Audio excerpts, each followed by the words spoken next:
The invasion of Sicily, or Operation Husky, was launched in July of 1943 with the hopes of gaining a foothold in German-occupied Europe. Taking Sicily just off the coast of Italy would force the Axis to relocate troops closer to home in the defense of Europe, thus making the fight in Russia easier. Not only that, but taking Sicily would almost completely seal off the Mediterranean and allow for Allied airfields and ports closer to the fight in Europe. World War II in the Eyes of the Beholder presents Operation Husky.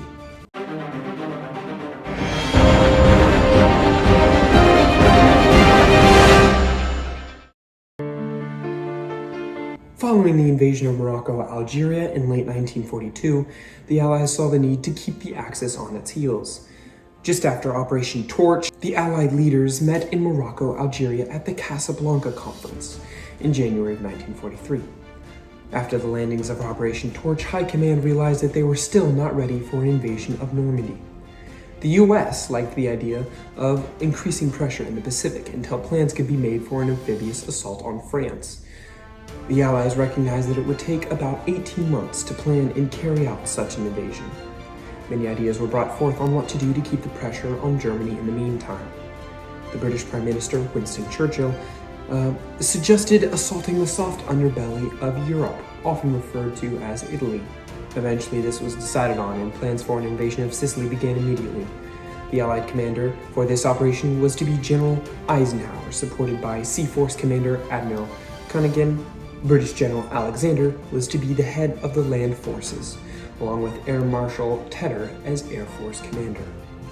And just like that, Operation Husky was planned to take place on July 9th, 1943. Originally, the plan was to land troops in the northwest and southeast of the island of Sicily. However, General Montgomery didn't like this idea, as it would defeat the purpose of landing a closely combined invasion, landing with brute force all at once in a highly concentrated area. Finally, landings were planned to take place only on the southwest part of the island.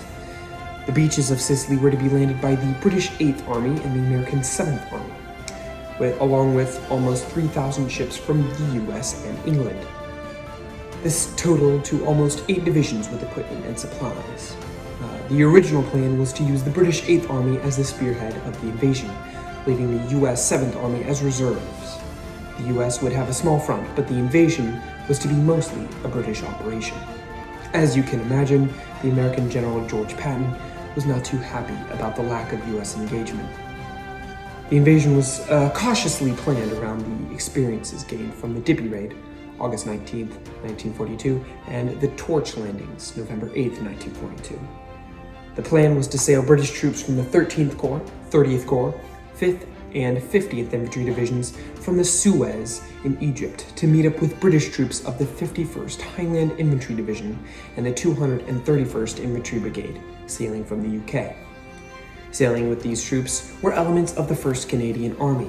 They were to fight alongside the British troops landing at Cassaville, Avola, and Pancio. These British troops would immediately assault the city of Syracuse, crossing the bridge at Ponte Grande, and march towards the city of Messina at the northern tip of the island. Taking the city would prevent the escape of Italian and German troops to Italy or Europe.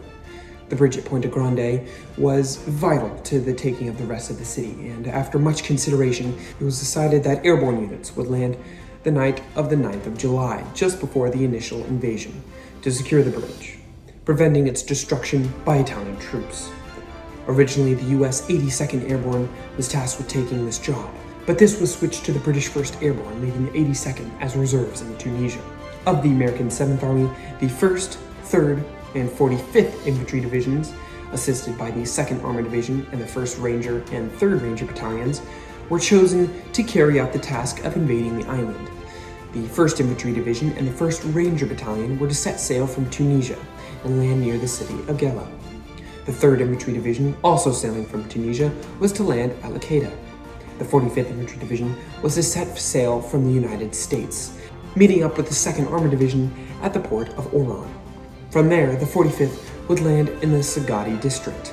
The 2nd Armored would act as a floating reserve, being piped into action as seen fit. Later in the operation, the 9th Infantry Division, sailing from North Africa, was to land near the town of Palmyra. After landing at the beaches codenamed Cent, Dime, and Joss, the elements of the 7th Army would fight up the west side of the island, keeping pace with the British units in the east. The defending units, led by Italian General Alfred Guzzoni, consisted of 10 Italian divisions and 2 German divisions, adding to a total of around 350,000 military personnel. However, most of the Italian divisions were anti-aircraft or coastal artillery. Not to mention, none of these men had ever seen combat before. However, the 250,000 Italian men were the main defensive force on the island. The Germans had around 3,500 armed men ready to fight. Aside from this, they had around 30,000 Luftwaffe personnel, not equipped to fight a land war, leaving them practically useless. However, the island was well defended with pillboxes, barbed wire, and many more obstacles, like minefields, that would hopefully slow the Allied invasion, allowing for time to receive reinforcements. The Axis knew that if an assault on Europe by the Allies would occur, it would take place on the island of Sicily. It was a great baby step to securing the vital air bases and naval ports. The Allies knew that this was a no-brainer, so they decided to think of a way to decrease the amount of military personnel on the island. The best way to do this was to fake an even bigger invasion somewhere else, and with this, Operation Mincemeat was born, created to fake an amphibious invasion of the Balkans or Greece. Basically, this consisted of placing a staged dead body with realistic plans for Operation Husky, making the Axis believe that the Operation Husky was the invasion of Greece, when in reality, it was the assault on Sicily. The body was placed, and with it, a briefcase full of important, fake documents about Operation Husky. The Axis recovered this and found this important information, leading to the movement of many divisions to Greece, some from Sicily, and even Hitler's most experienced Panzer Division from Europe. This operation was so well done, it is often referred to by historians to be the greatest fakery of World War II. And it did work. It decreased the military presence on the island quite significantly. The Axis believed these papers so much that even after the real Operation Husky had started, they still believed that an even bigger invasion was coming to the Balkans. This led to less units being sent in defense of the island, as Hitler saw the invasion of Greece as still a threat. This is such an amazing operation to learn about. I wish I could include more, but the video Invasion of Sicily by War Graphics has quite a bit of information about this topic. I really suggest you check it out. The link will be in the description. The island of Sicily, along with various spots in the Balkans, were bombed heavily before the invasion. The Balkans were bombed to support the fake Operation Husky plot, while Sicily was bombed to help the Allied effort. Most of the northern part of Sicily was bombed. The beaches, however, they were left untouched to prevent the Axis knowing which beach they were going to land on exactly. However, despite the heavy bombing, 2 airfields were left practically untouched, leaving them fully operational and presenting a small problem. However, during the days leading up to the landings, about half of the Axis aircraft on the island left. The airborne landings by American and British troops went poorly. The high winds on the night of the 9th of July, along with heavy anti-aircraft fire, prevented an effective drop. The high winds blew many gliders off path, stranding many paratroopers along the southern-eastern part of the island. Of the almost 150 British gliders, only 12 managed to successfully drop their payload on the target. 69 of these gliders ended up crashing in the sea, causing the death of 200 men by drowning. The rest went missing, flew on, or crashed due to flak fire. However, the South Staffordshire Regiment of the British 1st Airborne managed to rally together and attempt to take the bridge at Ponte Grande. The 1st Airborne managed to take the bridge easily, as the Italian troops defending the area had never seen action before and simply fled. This was a common trait in Sicily and much of Italy. By around 9 p.m. on July 9th, more troops of the 1st Airborne managed to rally together from the sounds of gunfire and take the bridge. At 11:30 p.m., the Italian 54th Infantry Division counterattacked with the hopes of taking the bridge back. The 90 men holding the bridge managed to hold out until 2:30 in the morning of July 10th, 1943. The remaining 18 men at this point, with hardly any ammo or supplies, surrendered just 45 minutes before the British 5th Infantry Division reached the bridge. The remaining stranded airborne units managed to wreak havoc by cutting phone lines, blowing bunkers, and creating much ruckus behind enemy lines. The conditions to land on the morning of July 10, 1943 were less than ideal. This caused the island's defenders to slack off, denying that the Allies would actually carry out on the assault. But, just as planned, the landings proceeded, with the first boots landing in Sicily around 2:45 a.m. The 26 landing beaches spread across the 105 miles, and the amount of troops landed on the first day made this the largest amphibious assault by troops and equipment landed on the first day. Aside from boats being blown off course and a delay of up to 6 hours by some units, the initial landings went well and were easily taken without much harm done. Despite the failure of the airborne invasion and numerous counterattacks by determined Italian troops, by the night of the 10th, all the 26 beachheads were secured. Command posts were set ashore, and the town of Syracuse was successfully captured. Aside from this, the danger of the Axis causing problems in the sky seemed to be unfound. Over the next few days, Axis air power raged against the supporting naval force, managing to sink a considerable amount of warships. However, the first day's assault had managed to go mostly according to plan. All was well for the Allies as July 10th came to a close. On the night of the 11th, the Royal Navy attempted to land troops and take the city of Augusta. However, the Italian 246th Coastal Battalion repelled this attack.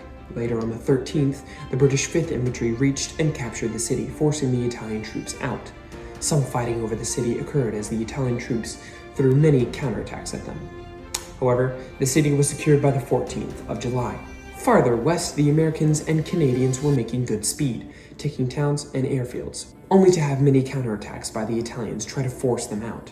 The port of Licata had been captured the morning of the 10th. The Americans continued to push up the left side of the island.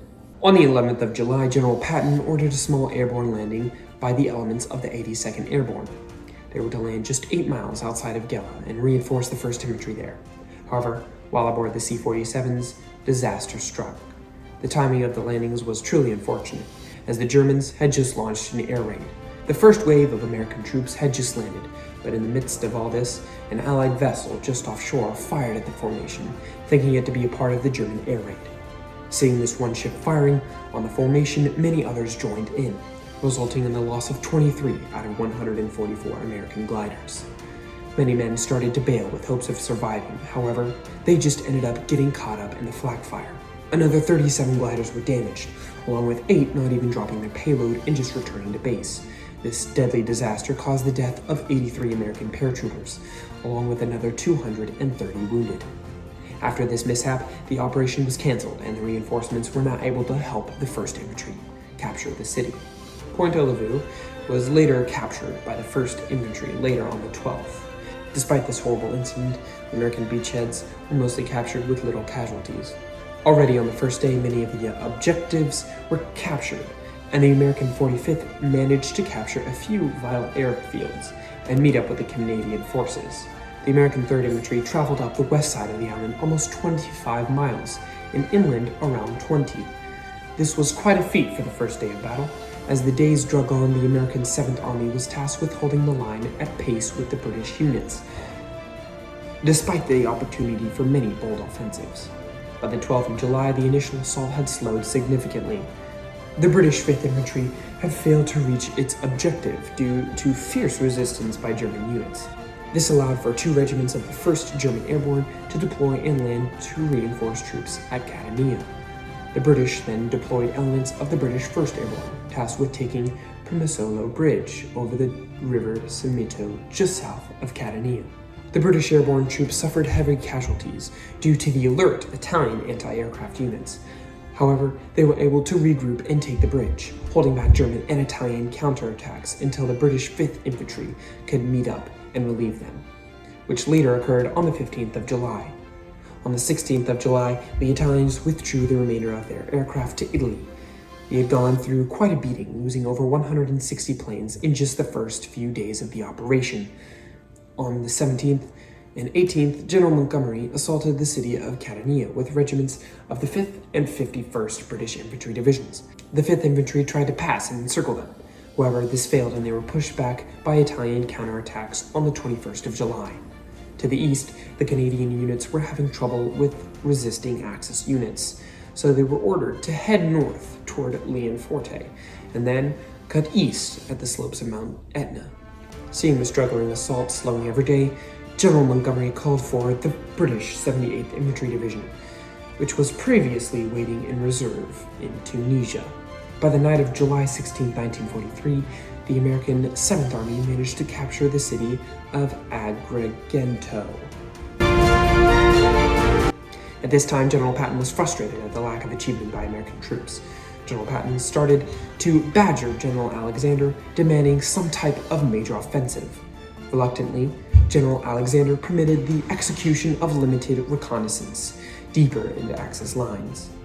Of course, General Patton, being the American that he is, saw this as permission to take the rest of the east side of the island, all the way up north, leaving the British 8th Army struggling to take Mount Etna. Despite this ambitious military expedition, General Patton's 7th Army made good time, capturing the port of Palmero by the 22nd of July, 1943. Capturing this port prevented the escape of many Italian and German soldiers. The Etna Line was the last major line of defense held by the Axis. Taking the city of Adreno at the base of Mount Etna would break the Etna Line and split the German forces there. General Montgomery pulled together his forces to hit the Etna Line on August 1st, with hopes of breaking it and easily taking the rest of the island. On the 29th of July, the British 78th Infantry, assisted by the Canadian 3rd Infantry Brigade, took the city of Chattanooga. The next day, they continued their offensive, trying to take the city of Saint-Tropez. Taking the city would allow for an easier capture of Adreno. Eventually, Saint-Tropez was captured by British and Canadian forces on the 3rd of August. On the 29th of July, the American 1st and 9th Infantry Divisions assaulted Traiona, with hopes of defeating the German 15th Panzer there. To Patton's annoyance, the city would not be taken easily. Minefields and well-made defenses prevented a speedy win by the Allies. The German and Italian defenses at Traiona would not let go easily. They would launch over 24 coordinated counterattacks, regaining a serious amount of ground. Eventually, the American 7th Army, specifically the 9th Infantry Division, managed to take a hill overlooking Traiona. This led to the capture of the city by American forces on the 6th of August. Later that same evening, Adreno fell to British troops. On the 8th of August, General Patton landed a small garrison of troops behind the Etna Line in the north, which brought about the taking of Santa Agata and San Frontillo. And by the 9th of August, the Etna Line had all but been dissolved. Finally, the end of the operation was in sight. The rest of the island fell relatively easy, with the capture of the port of Messina by August 16th. The island of Sicily was considered secure on August 17, 1943. Despite the Axis losing the island, they managed to successfully withdraw much equipment and many men off the island. On August 11, 1943, a full withdrawal was ordered, with the goal of getting as many German and Italian men off the island as possible before the Allies captured Messina. They succeeded in transporting over 110,000 German and Italian soldiers across the strait to Italy, along with almost 15,000 vehicles and 20,000 pounds of equipment and stores. The Axis may have lost the island, but the Allies missed the opportunity by cutting off the Axis at Messina. This may have been partly because of Patton's foolish, ambitious assault on the western half of the island without General Alexander's consent. The American 7th Army had 2,237 men KIA, killed in action, or MIA, missing in action, along with 5,946 wounded and 598 captured. The British 8th Army suffered a little worse, with the loss of 2,062 killed or missing and around 7,137 wounded, and 2,644 captured. Canadian forces had 2,310 casualties, including 562 killed, 1,664 wounded, and 84 captured. Aside from this, another 2,000 men were killed in action or missing in action while serving with the Royal Navy or the United States Navy. German forces lost 4,325 men, along with 4,583 missing, 5,532 were captured, and 13,500 were wounded. The Italians fared a lot worse, with around 4,678 killed, 36,072 missing, 32,500 wounded, and 116,681 men captured. A large part of the missing men were presumed to have been killed and buried on the battlefield, or in unknown locations, leaving historians to suggest only around 100,000 were captured. In the end, Operation Husky was a success, buying just enough time for Allied troops to land in Normandy in June 6th of 1944. Winston Churchill turned out to be right, as the capture of Sicily led to the deprivation of supplies and gave the Axis more than they can handle all at once. The invasion of Sicily also convinced the Grand Council of Fascism in Italy to vote Mussolini out of power. And in mid-July, surrender negotiations commenced between Italy and the Allies. This led to the surrender of Italy to the Allies and the occupation of Italy by Germany, with Mussolini as a head of state. In the end, Operation Sicily was the beginning of the end for Axis powers. It would only get worse for the now defending Germans. And that about wraps up the video. We hope that you enjoyed this video, as a lot of effort was put into making this video. So it would mean the world to us if you would like, share, and subscribe if you haven't already. Also, feel free to comment down below with future video ideas. We would love to have your input on how things are going and what you would like to see next. And with that, wraps up the video. Thank you for watching, and I'll see you next time. The 2nd Armored Division and 1st Infantry Battalion to close of the American 7th Army, the 1st, 3rd, and 45th Infantry Divisions assaulted. Okay, hold on. From there, the 45th would land at Sicily. From there, the 45th would land at the Sicily. From there, the body was placed, and with it a brief. The body was placed, and with it a brief